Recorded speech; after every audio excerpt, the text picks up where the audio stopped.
राधे राधे। देखिए आज मैं उस दिन फर्स्ट वीडियो हमने दिखाया था साइन वाला पार्ट। आज मैं दिखा रहा हूँ ट्रिग्नोमेट्री का। प्रूव दैट सिद्ध कीजिए cos 20 cos 40 cos 60 cos 80 equal to 1/16 है। ये भी साहब साइन की तरह बहुत ईजी क्वेश्चन है, ये देख लो साहब। एक चीज़ आपको ध्यान देना है कि अगर ये है cos a into cos 60 minus a cos a into cos 60 minus a into cos 60 plus a तो साहब इसका फार्मूला होता है साइन होता तो साइन होता है, नहीं तो cos में 1/4 cos 3 हमने साइन में क्या बताया था 1/4 sin 3 है। अब cos वाले में हो जाएगा 1/4 cos 3 है। बस यही आपको ध्यान देना। अब देख लो हमारा क्वेश्चन क्या है। हमने LHS लेके चल रहे हैं, हम लोग लेफ्ट हैंड साइड LHS लेके चल रहे हैं। cos 20 cos 40 और ये देख लो cos 60 और cos 80 देख लो। इसमें जिसकी वैल्यू आपको मालूम हो वो रख दो। cos 20 का नहीं मालूम है, नहीं जानते। cos 40 का नहीं जानते।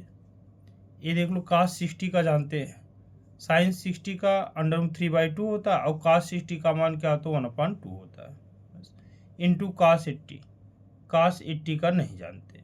अब साहब देखो जिसको जानते हैं उसको हमने बाहर कर दिया।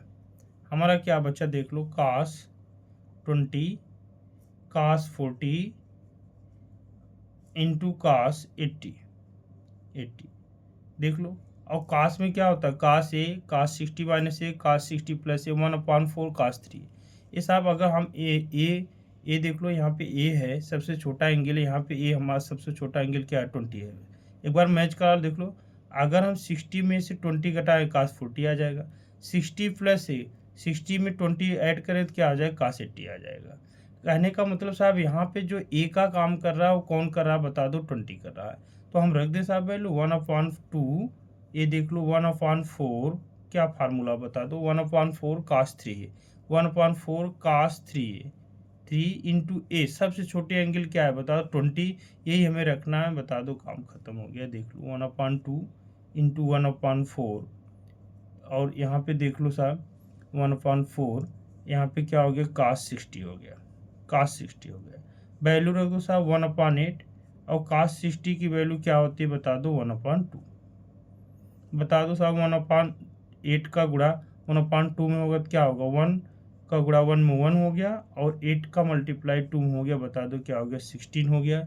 इस तरह से अब हम लोगों का क्वेश्चन है देख लो, बहुत ही आसान तरीक़ों से आ गया। cos 20 cos 40 cos 60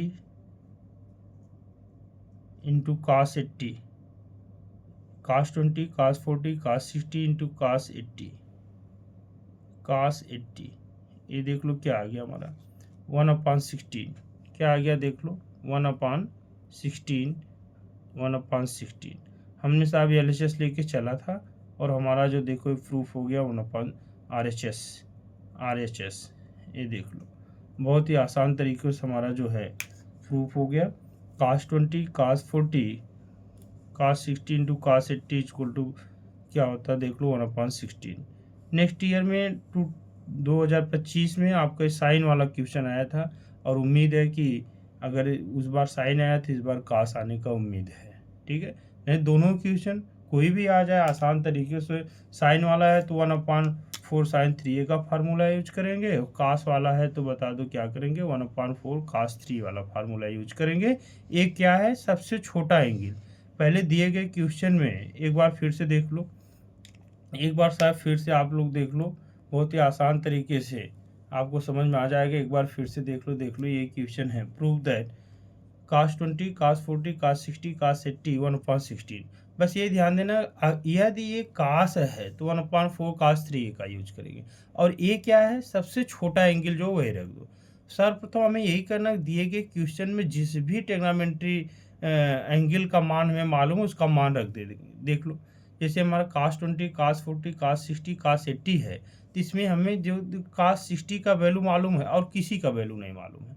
हमने साहब कास 60 का वैल्यू 1/2 रख दिया, बस 1/2 जिसका वैल्यू उसको बाहर कर दिया।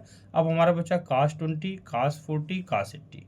देख लो अब इसमें साहब देख लो कास वाला फार्मूला 1/4 कास 3 रख दिया, 1/4 कास 3 ए क्या है, सबसे छोटा एंगल है, और सबसे छोटा एंगल क्या है, 20 है, हमने साहब 20 रख दिया, बस कास 60 हो गया। अब देख लो 1/2 1/4 इंटू कास 60, और कास 60 की वैल्यू क्या होती है बता दो, 1/2 है, 4 2 जा 8, 1/8 1/2, और साहब 8 का मल्टीप्लाई 2 में करेंगे तो क्या होगा 1/16। इस तरह देख लो हमारा एकदम ईजी तरीके से कास 20, कास 40, कास 60, कास 80 इक्वल टू 1/16 हमने LHS लेके चला था साहब, हमारा क्या आ गया बता दो, RHS हो गया।